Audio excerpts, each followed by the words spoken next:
Good afternoon, councillors. Welcome along. Members of the public, welcome, and members of the staff and media. I declare this meeting open at 5:30. Under announcements, I wish to bring everyone's attention to the fact that this coming weekend, Bunbury is going to host a number of major sporting events, including the Football League Grand Final, but under 23 National Road Cycling Championships are on this weekend, starting Friday, and they'll run through to Sunday. And we've also got the State Go-Kart Championships hosted by the Bunbury Club, running all weekend, including Monday.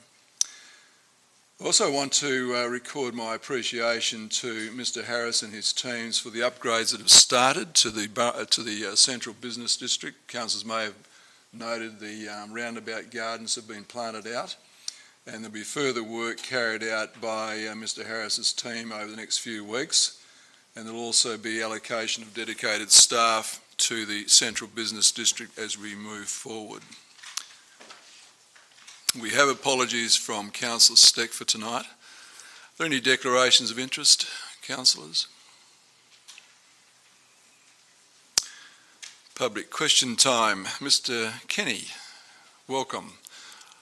I'll point out, councillors, I've known Mr Kenny for some time. Welcome. Cheers. Thank you, Mr Mayor, the councillors and staff. I come here tonight to talk on behalf of the Chilwell Street Precinct Group. And we have three questions we have of the council. The residents believe that tiny houses use is an ex-use and thus should not be accepted for submission or assessment.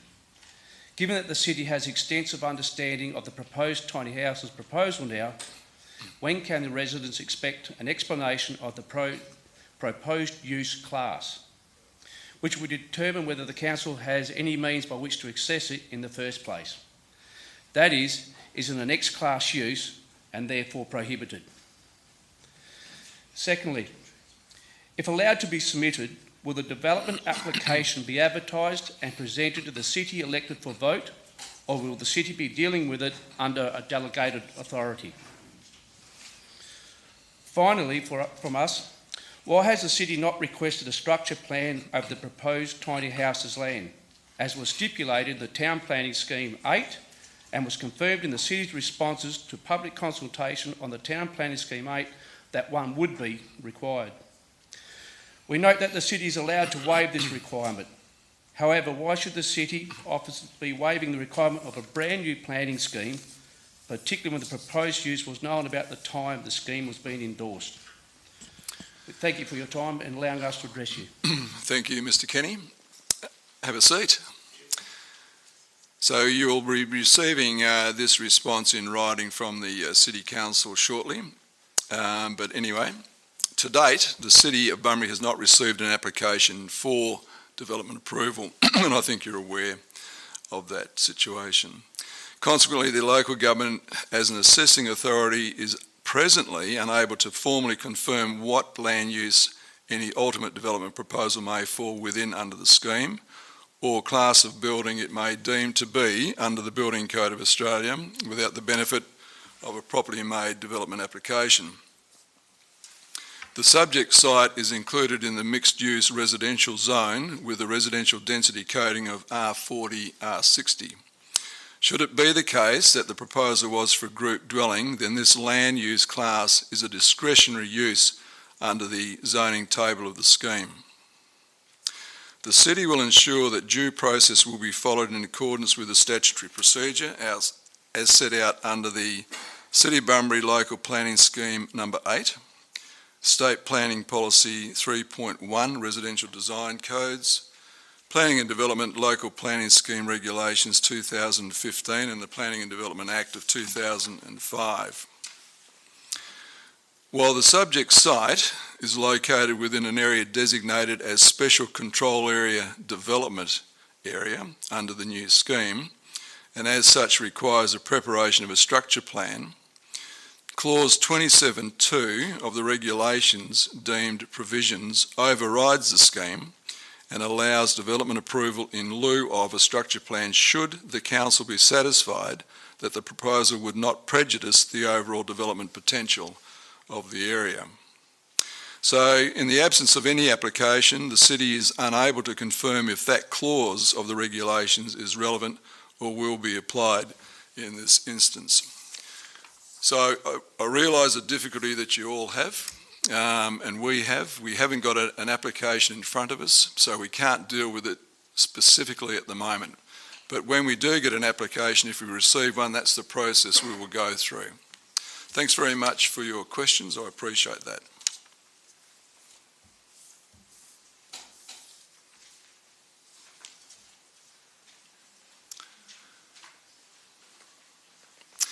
Councillors, can I have someone move confirmation of the previous minutes? Thank you, Councillor Cook. Councillor McGuell, all in favour? That's carried unanimously. Can someone move the minutes of the Audit Committee meeting 30th of August? Councillor McGuell, seconder. Councillor Hayward, all in favour? That's carried unanimously. Thank you. Do we have any petitions, councillors?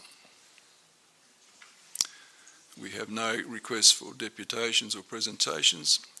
So moving on with dealing with the agenda, I hope that you've all been made aware of the slight amendment to the table dealing with the car club lease, which includes the words car parking and. So I'll take that as a given. Now coming out for discussion at this stage is 10.4.2. Does anybody else have any other item they wish to discuss?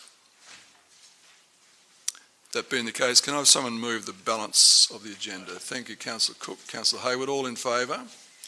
That's carried unanimously. Thank you.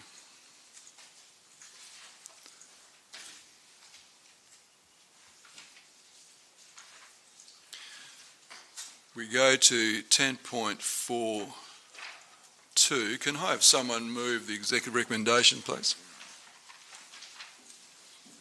Councillor Kelly, seconder. Councillor McCleary. Councillor Kelly, do you wish to speak?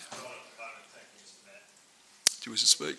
Okay, I understand we might have an amendment. Yeah, I have a proposed amendment, Mr Mayor, if I might be able to put that. Go ahead. So the amendment is, as was emailed to councillors earlier and has been put up there.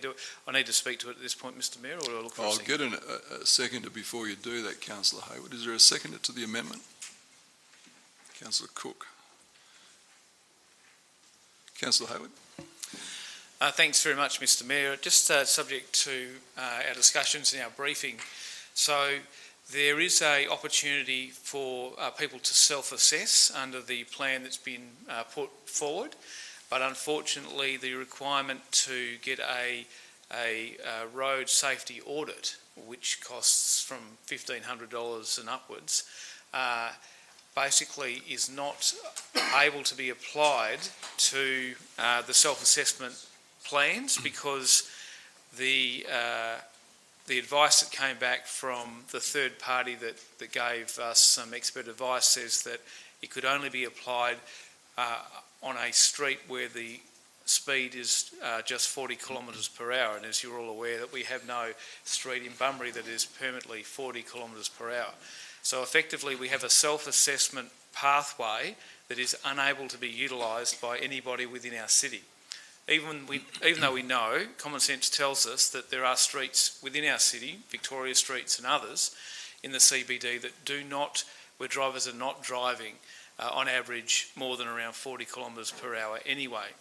So the proposed amendment here, which has been prepared by our staff, and I thank them for doing that, basically provides a way in which business operators within our CBD, within the attached map, which you can't see there, but was, there we go, thank you very much, within the attached map, would not require a road safety audit unless they were to breach some of the other basic rules. So if they've got a basic approach to their signage, then and they're in that area, then they can take advantage of the self-assessment scenario, and they can go through and get their own self-assess and get on with the job without the need for a road safety road safety audit. Otherwise, we have a situation where we're offering people an opportunity to self-assess, but we know right from the start that it's not possible for them to be able to utilise that. You can't see it on that map, but on closer inspection on the one that you were emailed, you'll see that the city has done some speed checks and has come up with a method of assessing the average speeds in each of those streets, and generally they fall under that 40 kilometres per hour, and on that basis we can use that, I think, as a common sense approach to allow people in those areas to self-assess. So I would urge you to support it. It's only a small change. It has gone through the process of our officers, and they're happy to facilitate that amendment. And if we could support it, I think that would be great. Thank you very much. Thank you. Sure, Councillor Kelly.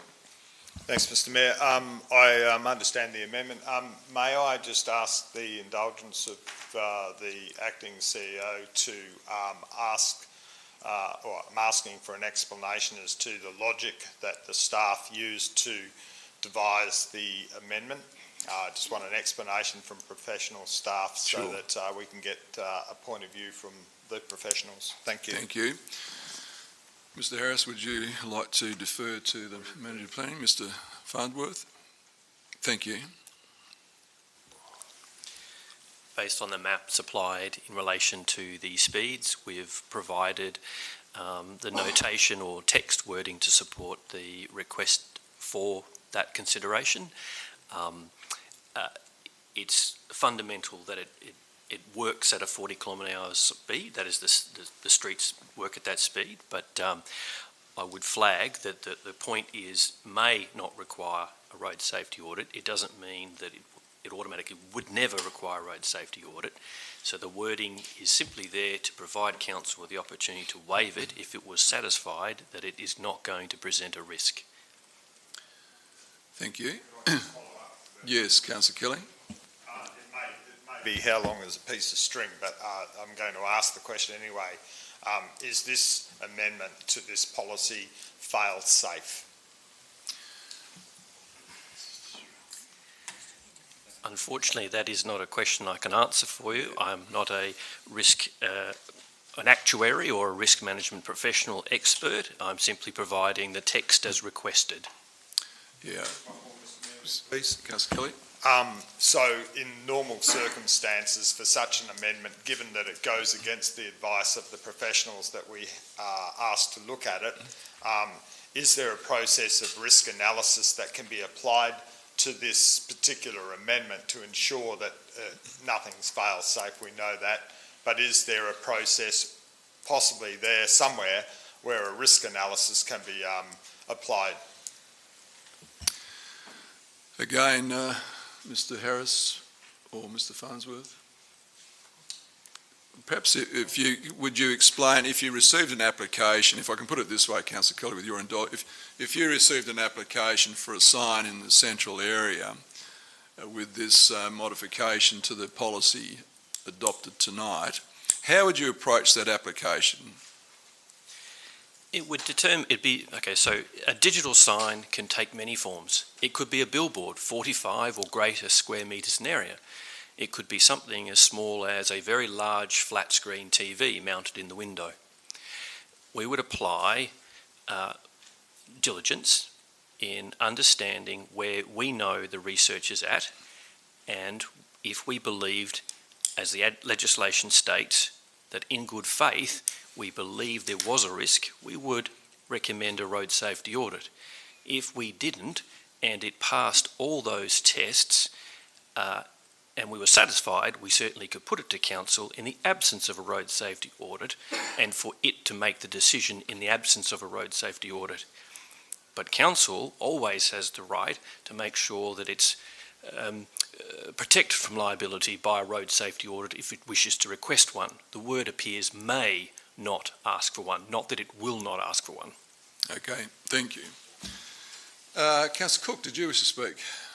Thank you, Mr Mayor. Just very briefly, I think the point is the 40k has been stipulated there, but I think the point is that it's not concerning roads that have high-speed traffic. So traffic is moving very slowly at any one time, and therefore the signs shouldn't be too distracting to the traffic.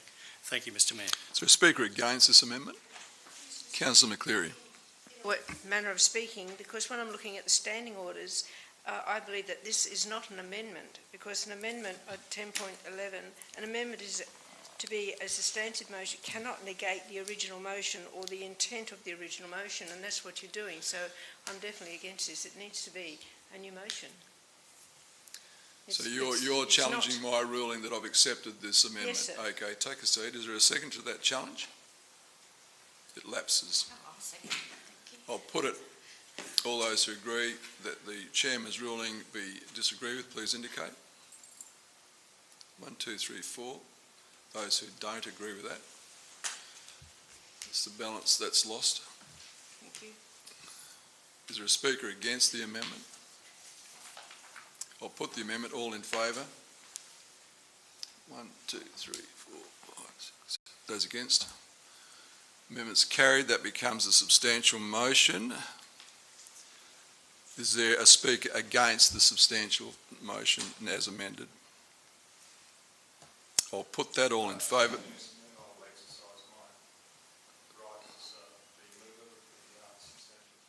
Well, there's no speaker against you, Councillor Kelly, but if you wish to, in this instance, I'll provide you with that indulgence. Thank you, Mr. Mayor. Like any policy that comes to the City Council, we depend hugely on our professional staff to provide us with advice. Sometimes we'll argue against the professional advice that we receive. In this case, there has been some negotiation, if I can call it that, with the professional staff who have put together the wording. At this stage of the game, I suggest well, I recommend that people do support the substantive motion. However, it's important to remember that any type of policy is always up for review and also for modification. I asked about fail-safe, and that's important, that if we're going to have signage policy and signs put around, that if they are to distract, we don't want to be held responsible for something that it could be a tragedy. I would not like to see this amendment as essentially a no confidence motion in professional staff, or a vote of no confidence in professional staff, because I don't think that's the way it was intended. But we've got to be very, very careful. We all went to the briefing where Mr Farnworth and Mr Barber explained the modifications to the policy, or how the policy was devised. And we're all very clear on the explanation that we were given as to why the policy was written as it was. So on the basis of the fact that any policy can be reviewed, and that to some extent we're trusting that there'll be no accidents because of this modification, then I recommend that we put this motion through as is, and ask certainly our professional staff, our CEO and our people as they do, to ensure that if there is a case that's required, that it be reviewed. Thank you.